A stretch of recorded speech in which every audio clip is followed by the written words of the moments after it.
Assalamualaikum warahmatullahi wabarakatuh. Ya, jadi pada sesi ini saya akan berbagi tentang salah satu fungsi manajemen yang terakhir ya, yaitu pengendalian. Jadi kita akan membahas 6 topik ini. Tapi sebelumnya mari kita menyimak video yang satu ini. The following report contains some disturbing images.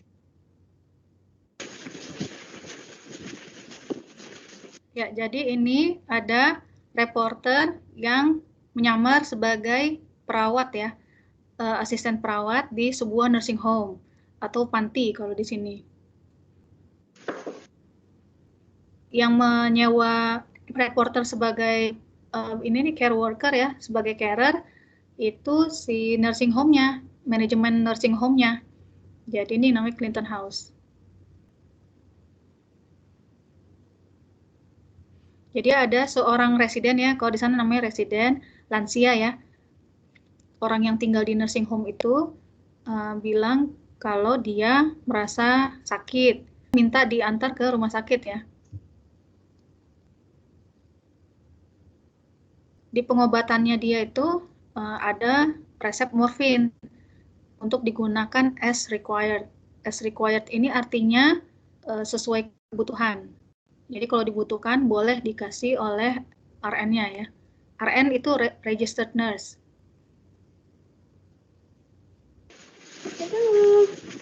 Oh yeah, I just like to about she. Ya, jadi yang ngomong nih si reporternya yang menyamar ya sebagai carer. Dia ngomong ini ke RN-nya. Bilang kalau si lansianya mau sakit dan mau ke rumah sakit. She wants to go to the hospital. I said I've got to get the nurse. She said she feels like she's getting worse. Nah, tadi perawatnya mengumpat ya, memaki.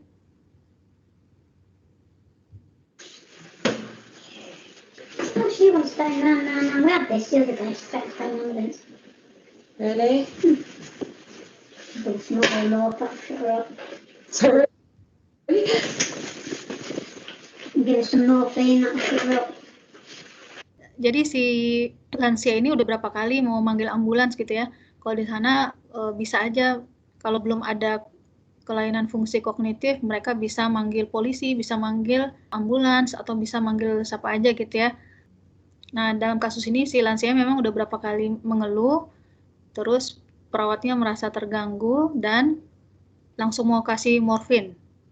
Itu obat narkotika, jadi nggak sembarangan boleh ngasih. Do you want me to go back and speak to her? Otherwise, I need to pass it on to you because I can't. Ya, kalau kalian bisa lihat di sini ada kotaknya khusus ya. Ini kuncinya juga double. Jadi yang megang itu hanya RN-nya, registered nurse. No, she doesn't need to go yet. Okay, there's nothing bloody wrong with her. Alright. Not right in the head. Okay, Ya, dia bilang lansianya nggak ada masalah. Yang bermasalah otaknya katanya. Alias nggak waras gitu ya. No. Okay. Sorry, doctor, yesterday. Langsung. Yeah. I had this Wednesday night, she threatened. Ya, lihat tadi cara ngasih obatnya ya, seperti ini. This Wednesday night, she threatened to phone ambulance. I said, stay in ambulance then. Let's get on with it. Kemudian nggak ada saksi ya. Biasanya kalau pemberian obat-obat seperti ini, RN-nya tuh harus ngecek dulu kondisi pasiennya, kemudian harus melihat catatannya, kemudian ada catatan khusus buat medication juga, dan harus ada saksinya. Jadi saya pernah juga diminta oleh RN, Melati, can you come gitu kan, I'm going to give this morphine. Jadi dia akan mau ngasih morfin, dijelasin dulu sama dia. Waktu itu kebetulan bukan dalam bentuk sirup seperti ini ya, tapi dalam bentuk injeksi. Ini morfinnya, dosisnya sekian, ini saya catat seperti ini gitu. Dicatat, dilihat sama-sama, kemudian saya tanda tangan sama dia berdua ya. Jadi harus ada saksinya.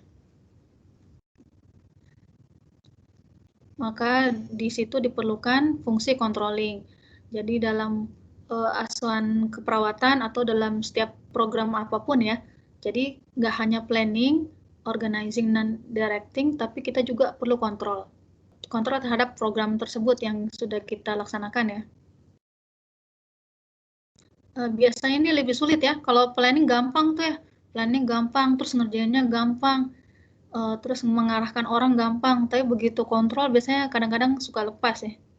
Jadi fungsi controlling ini bagian terakhir dari fungsi manajemen untuk melihat keberhasilan suatu program. Definisinya adalah pemeriksaan apakah segala sesuatu yang terjadi sesuai dengan rencana yang telah disepakati, instruksi yang dikeluarkan, serta prinsip-prinsip yang ditentukan. Ini dari Fayol. Kemudian ada definisi satu lagi dari Mokler. Controlling adalah usaha sistematis untuk menetapkan standar prestasi kerja agar sesuai dengan tujuan perencanaan untuk mendesain sistem umpan balik informasi untuk membandingkan prestasi yang sesungguhnya dengan standar yang telah ditetapkan, untuk menetapkan apakah ada deviasi, untuk mengukur signifikansinya, serta mengambil tindakan yang diperlukan.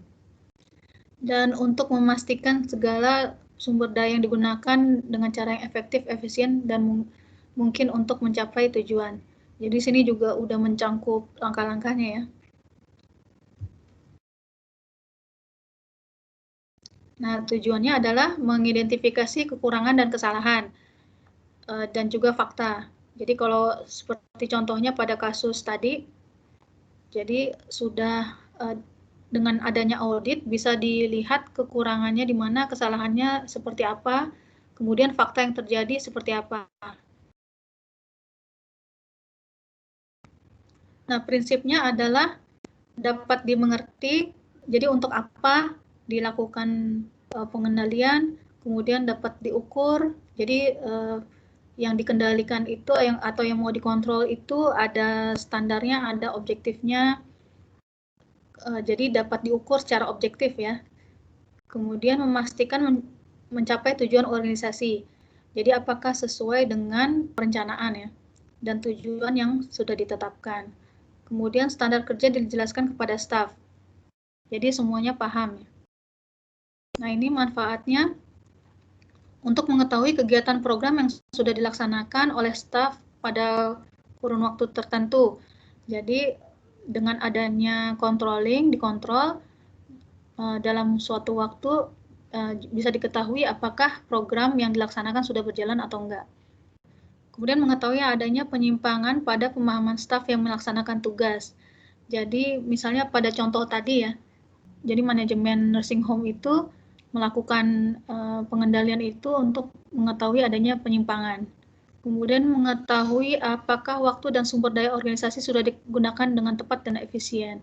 Ya kalau seperti tadi contohnya ketahuan kalau dia belum menggunakan SOP dengan tepat ya. Mengetahui faktor penyebab terjadinya penyimpangan. Jadi dari controlling tadi bisa diketahui kira-kira kenapa ya penyebab penyimpangan terjadi.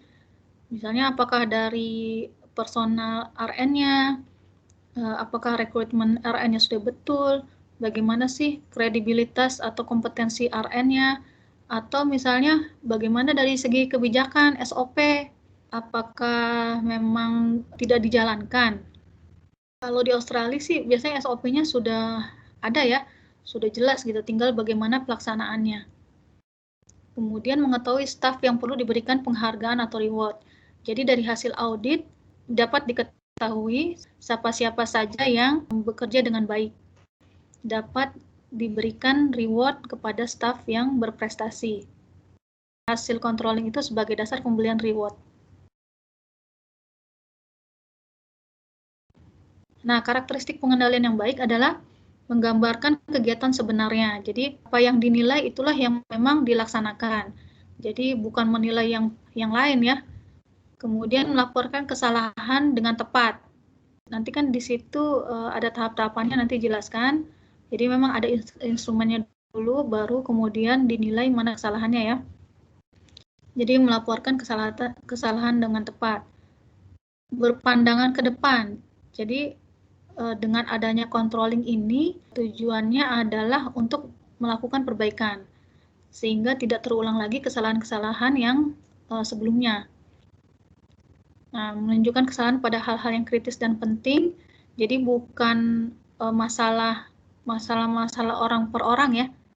Jadi dari suatu pengendalian itu, kesalahan itu bukan pada satu orang. Teman-teman pernah lihat Swiss cheese nggak?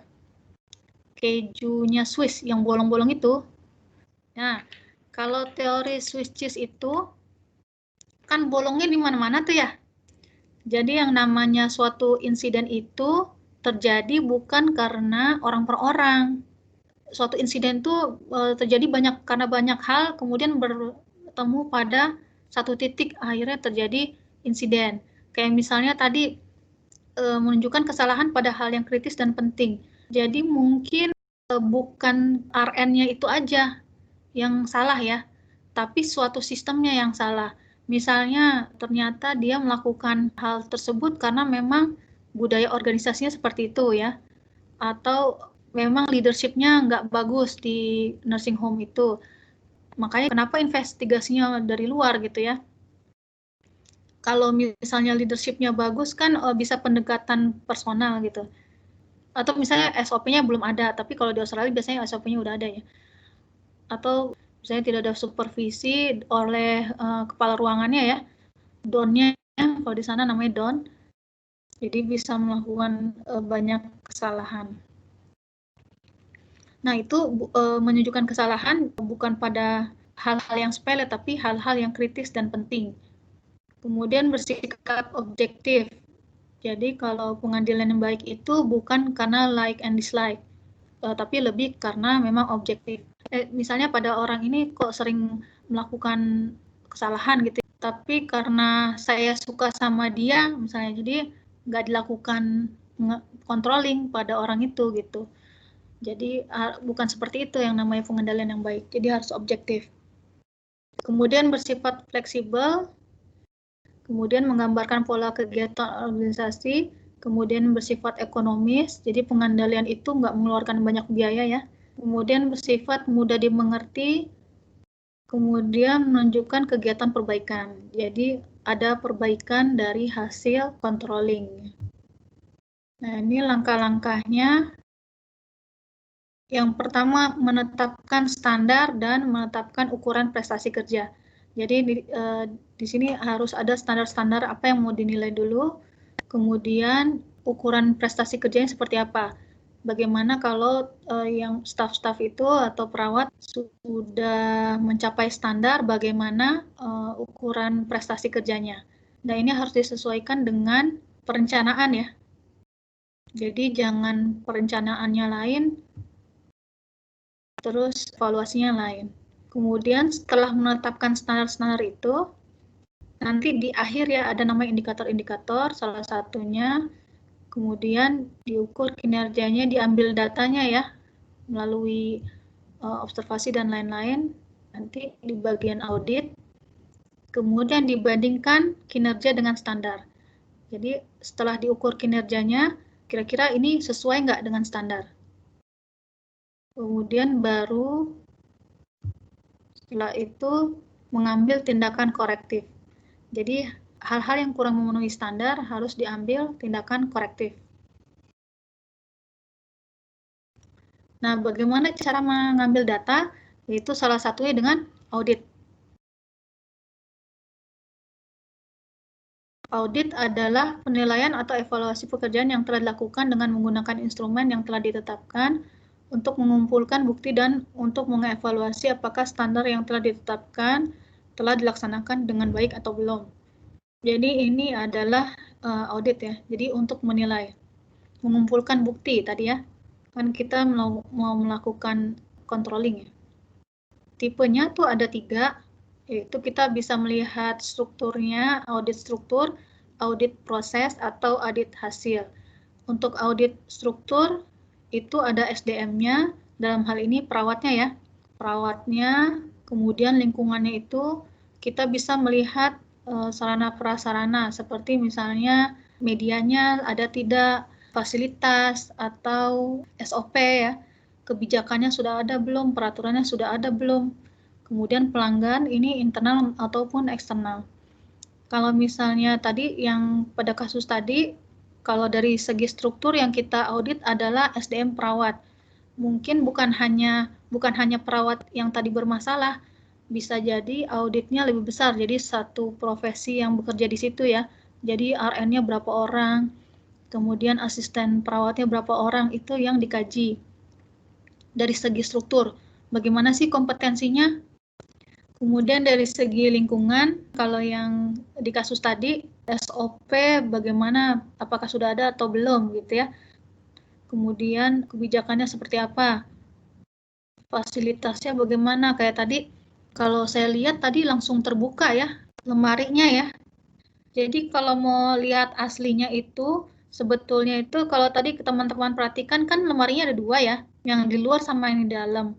Nah itu harusnya 2 kali kunci. Jadi kunci pertama buka, kemudian ada kotak lagi, kunci lagi, ada kotak lagi gitu. Nah itu apakah fasilitasnya sudah mendukung ya. Kemudian pendokumentasiannya seperti apa? Tadi dia sama sekali nggak ada medical recordnya, dia nggak ambil ya, sama sekali nggak ada. Tahu-tahu udah ngambil obat aja. Nah, kemudian secara proses, ini kita bisa melihat ke belakang atau retrospektif. Yang dilihat adalah rekam medis, jadi pendokumentasiannya misalnya.